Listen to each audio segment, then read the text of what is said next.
The Real Show is brought to you by UCS Facility Management Limited, Omni Basic Bank, and Dewdrop Hand Sanitizer.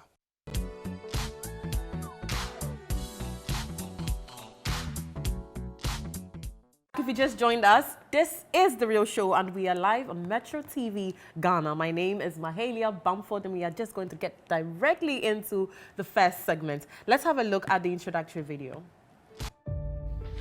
Ruby Pinto is a renowned chef who through passion has accumulated over 30 years of experience from working for numerous high-level international brands across the UK and Ghana. Throughout her illustrious career, she has constantly brought together and delivered a truly authentic, best-in-class culinary experience. She is the founder and executive chef at Chef Ruby's Food People, a company that has at its core the drive to enhance and educate the palate with the freshest ingredients and flavors while surprising and exciting each guest with personal care and service. She has worked with Villa Monticello Hotel, University of Hertfordshire, Restaurant Associates UK, the BBC TV Centre, the London Business School, the Hilton National UK and more. As a food consultant and a creative director, she also guarantees excellence through her experience at some of the most reputable and high-profile restaurants. Welcome, Chef Ruby, to the Real Show Studios. Welcome once again. Thank you. I must say you have achieved such an amazing feat. How did it all start for you? For me, food is life, literally for me. I remember my very early age, as young as 4 years old, just being around my aunties, my grandma. Food was something that always brought something to me. And somehow I like the food itself, but I also like the presentation. Everything was within the presentation. I remember my first cooking utensils that my grandmother bought for me. It was those things that now they put tin tomatoes and things in. And then I had to always, my auntie at that time was married to a Champon poultry farm, and that time was really big. So I remember every Sunday we had like some sort of chicken soup or some sort of turkey rare or something.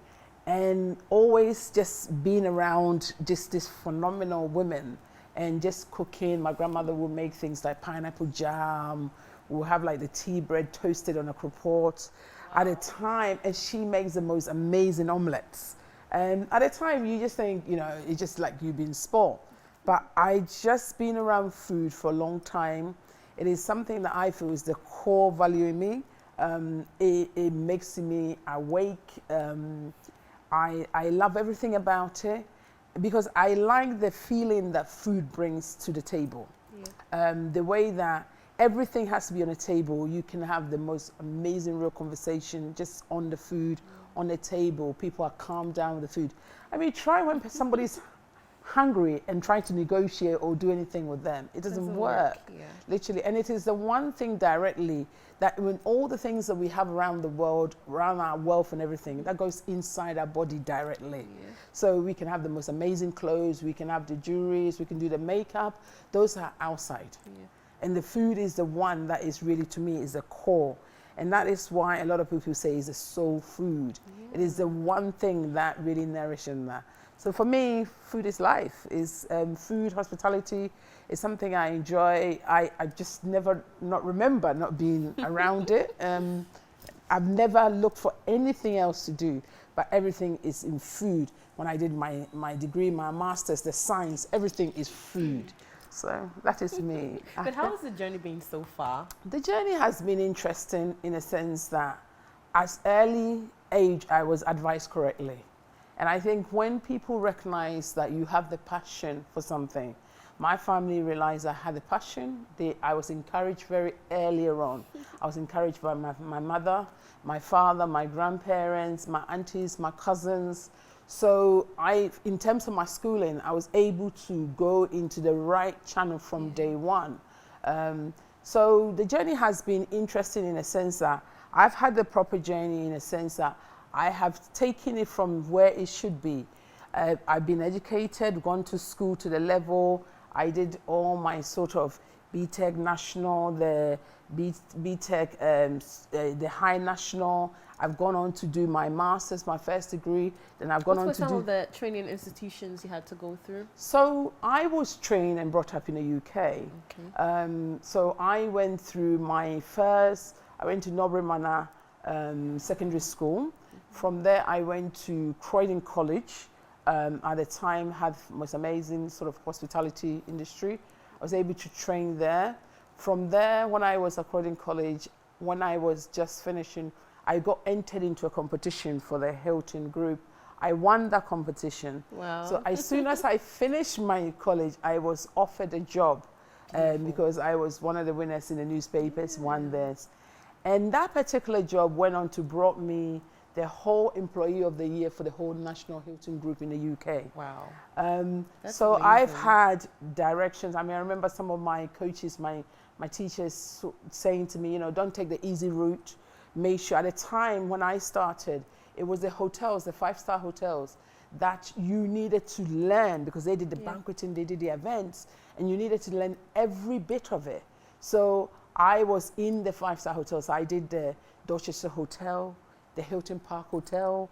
So those were at the time, the top, and they still are the best 5-star hotels in the world. Yeah. And those are where I learned my trade from the beginning. Wow. Then I moved on to the Hilton National Hotel in Croydon, which, like I said, I won a competition. I was quite easily got in. From the Hilton National, I then went to work for Royal Marsden Hospital for really Princess Diana department. Wow. Where he was a patron and I was doing the hospitality food for those people. My journey has been interesting. I'm sure if you want to go through it, it's going to, the list is never ending. My journey has been interesting, wow. but it has been real. And I think nowadays, when I look at young people, and everybody think they from A and they're going to get to F and then they're going to get to Q, just like that. Yeah, and so I've had time to learn my trade. I have learned hospitality from service, from bar, from the food, from the restaurant, from the drinks, from the art of public speaking about it. So I've had the journey. I mean, my kids laugh at me all the time. If I stick my certificate now, I'm a true African student. I'm a true African student because I literally have got certificate for everything. Are you planning on establishing, like, okay, well, before we go into the food people and food consultancy and all of that, with your training with the British background and the Ghanaian background now, which you probably have an idea, of course, you're Ghanaian and you're back in the country, what would you advise or what would you say is lacking in the culinary arts in Ghana? I think for what I found, and since I've been in Ghana, and it's been the last 6 years, is that the training somehow is not correct, or at least I haven't come, because I've had 6 years here of trying to employ people, trying to train them. And the training has been like, okay, this is how you make a coleslaw, and this is coleslaw, that's it. Nobody really understands why we're making the coleslaw. So to me, the training, what is lacking is this, the technique. Yeah. You know, so I've always said to people, if I teach you how to make bread, you can make any bread after, because I'm going to teach you the technique of making bread, the science behind it, of making bread. So the understanding. So you really have the understanding. Definitely. I mean, I give you an example. People are like, you ask people, how do you make jollof? And they'll be like, oh, you make the stew, then you put the rice in there. Exactly, like a formula, huh? You know, so for me, and then we'll be like, how does the jollof get cooked? And they'll be like, oh yeah, and then you cover it up, whatever. For me, how you make jollof. Jollof that I'm making, the stew that I'm making is my liquid. That liquid is going to attract a certain temperature. That temperature will change the content of the rice grain I'm putting in, because the heat that goes on to certain ingredients, it changes it. I'm going to use steam to do this jollof rice to steam. That's what I'm going to do. So for me, I understand it from a different perspective. If I'm grilling the meat or I'm putting the meat in the oven, I know that I'm going to look for a Maillard reaction, which means that the meat have to get to a certain temperature before it would start to actually color.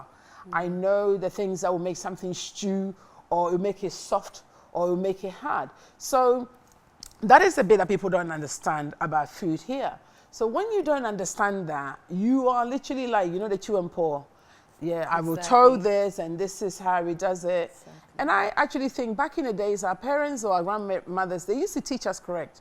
That is why they would say, oh, if you're making palm soup, you use certain dry meat and ingredients because you already had the fat and the richness in the palm. Yeah. So you didn't need to add any animal fat to alter the things.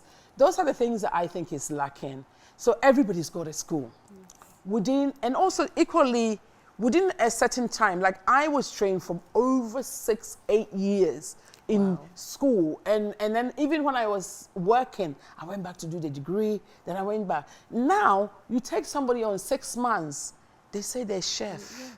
Yeah, and they have the social media and they're going on to provide certain things, but they don't have the technique. And chefing is such a disciplinary thing that if you don't learn it properly, because it's a force of habit, you're doing the things all the time. And it's not one of those practice make perfect, or it's practice make improvement with that. It's a bit like fashion. So you can easily lose it. Definitely. You could easily lose it. So you think, oh, I've taught you 6 months. And oh, I steal your recipes. I know a chef. But because me personally, I know the science. I know the history. Like one of the things that we talk about food is I learned the whole history behind different cuisines. Like Asia, why is that cuisine that? How many different cuisines are within even the Asian continent? Yes. What is in you know, sort of African continent? Why do we do the things we do? What is even the history of the jollof that you're eating? Mm-hmm. Where is it coming from? So all those were told to me, so I understand. When I'm in the room with this, you sort of live what you do. I live, exactly. I know what this is all about. Mm-hmm. But someone will just get one recipe and all of a sudden they're there. Yeah, chef. So I just encourage the young people that they should take the time to learn the craft. I think it's a fantastic industry. Mm-hmm. It is one of those places or one of those things that once you learn the skill and you understand this, nobody can take it away from you. Because honest, if I catch inside your head, even if I remove your brain, I cannot take that skill away from you. Also, let's consider the fact that when we look at Ghanaian meals, how it's served, you'll be told the chef served this, and it looks as if we don't pay a lot of attention to presentation. Oh, we don't. And anything that has to do with the senses, you know, with the scent and all of that. Sometimes the food tastes so good and there's something off about it. We are always looking at quantity and protein content. That's how we rate meals. I think you say it is. I always think that what you have said, I totally agree with, that a lot of our presentation is lacking. But I think you have to look the history behind why a lot of the time we need to look at big food on our plate, protein, a lot of carb and everything else. You only have to look at 1983. And we've been through sort of farming. We are still the country that not everybody is going to bed not hungry. People are not full. So a lot of the time, people are not able to afford certain things. So to us, when you're like that, anything that's plenty is attracted to you. But I think that our food, it is the most amazing food. We have the most amazing ingredients and the most freshest on the streets. You are down the road and coconut is there, you can't get it fresher than that. You know, nothing is chemical. When you buy kenke, it's just the corn, pure corn that is being bought. We have the most amazing ingredients, but I think we lack presentation.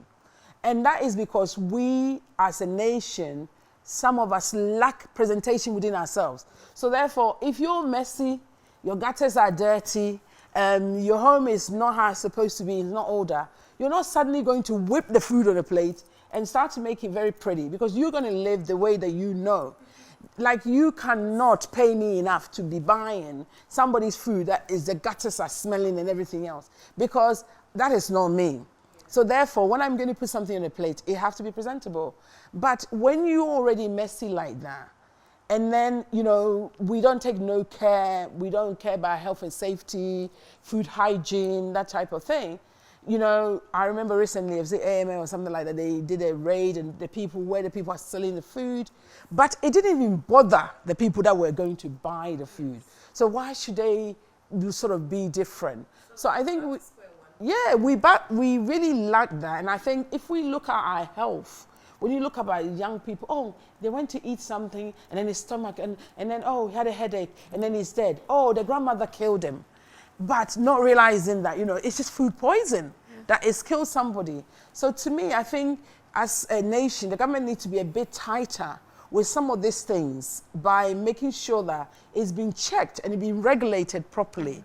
And from that, it will spread into the homes, really and truly, because I don't see why our food should be smelly. I don't see how our food shouldn't be presentable. And don't say things like, oh, but look at my money. Look at fish sauce in Asian cuisine. It is worse smell than what we have here. They have the same similar ingredients that we use all the time. And you don't go and find your things and people complaining about it being smelling. We just need to be a bit more hygienic. We need to find ways that we can teach people how to be able to be organizing themselves. And I think as women, like I always have different people that I interact with, young people that come into my life, that they, even if they came to work in my home or something. And funny enough, in the beginning, they behave a certain way. I remember one particular girl trying to get the trash off the floor with her hands. In the end, when she was about ready to go, that was a bit, how can I use my hands? Because she came to understand that that's not very hygienic and it's not acceptable in that environment. All of a sudden, I cannot see her going somewhere now and behaving a certain way. So I would encourage women and our mothers and our wives and everybody else to encourage our behavior in some of these young people, the young people that are coming, the male and the female, the girls and the boys, you know, to be really just looking at these things. And I think even when you look at COVID coming and how people have been washing their hands, how the illnesses has gone down, that tells a story in itself. It took a pandemic for us to watch the washing of hands. You know, and we live in a tropical country, so we are prone to the dust and all that. That is not what is going to kill us or do anything, but it's our own behavior. You know, nothing should be like, you shouldn't walk out your house a gutter like this and it's fine. That is not, that environment is not going to help anybody. No, really. But would you say that your experience in England has affected how you cook? Oh, definitely. A lot of that, definitely. I think that the English cuisine itself, I don't find it particularly exciting, but I do love the combination together. So even when I was in England, I was the first to always promote in Ghanaian food. I remember the university that I worked in, I was their food developer there, and I introduced things like jollof, red, we grow tilapia. I also introduced a lot of other food that came here, so some Caribbean food, some Nigerian food, some, just to make it fun, because I don't think our food should be shy. But I do think that over there, what was lovely is to have that quality of ingredients, you know? Like if you buy fish, it was on point. If you bought meat, it was on point. And that is all here. And I think no matter who you are, whenever you are someone, of course it will influence you. But it never diverted me to say, oh, I don't want my food. I mean, I am an Ashanti woman. My father is a proud Ashanti. My mother is a proud Ashanti. And we were taught our culture, our food. I mean, in our house, I perceive there, it's no roast dinner. It's like a part of him, put all those type of things. So, but I'm just an interesting person. I just want to see what the food is doing, because I now understand the science. I want to see what this is doing, what can I add to it. Then I started creating my own thing. You know, I have this gardener stew, and I'm like, oh, because like my palate is craving for them, I'll put big prawns in there. Let's see how I could do the mallet. Oh, I like a bit of mushrooms. Let's see how I combine this together. Oh, maybe instead of palm oil, I want to try olive oil and see how it will be. So that curiosity brought it to it. I think our food is fantastic. And if we present it well, it has every right to be as fine dining. Most of all the ingredients I use, I got it from here. I get a tuna. I mean, we have the most amazing coastline with fish. Definitely. And the freshest. And when you think about it from around the world, it also happens to be really reasonable priced. Because anywhere else, if you buy lobsters, oh my goodness, you pay crazy. Even in Ghana now, it's quite high. But even in Ghana high is nothing compared to the rest of the world. You pay 4 times as much. Wow. Literally. So but you do food consultancy, right? So people can come and learn. In fact, tell us what food consultancy is. So for me, when I do food consultancy, it is really, a lot of the time, I call it more of like a food development. Okay. In the sense that I want to work with you to bring your best vision and your concept out. Okay. So you might have challenges with, okay, I want to do these things. My idea is like, I want to do this chicken wings or whatever. What is the best way that we can get this? One, for the speed to be there. Second, that it is the best possible recipe for what you can do, for the best possible price for what you can do. So I work with you. Sometimes I work to develop some menus for people. I work to develop some different concepts for people. So if, like for example, when I was in England, some of the concepts that we develop is like East meet West, which is like, that time it was like Asian food and English.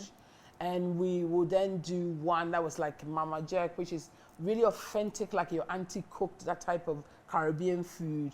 And then we'll bring the African street food into the restaurants, which then we'll develop the things that we know that it can easily be picked up. So, you know, we were trying to use the trends like the African, like the jollof wars, and kind of use them and bring other things that people might not think, because you look at what the person is trying to do, the demographics of the people that are going to have this particular food.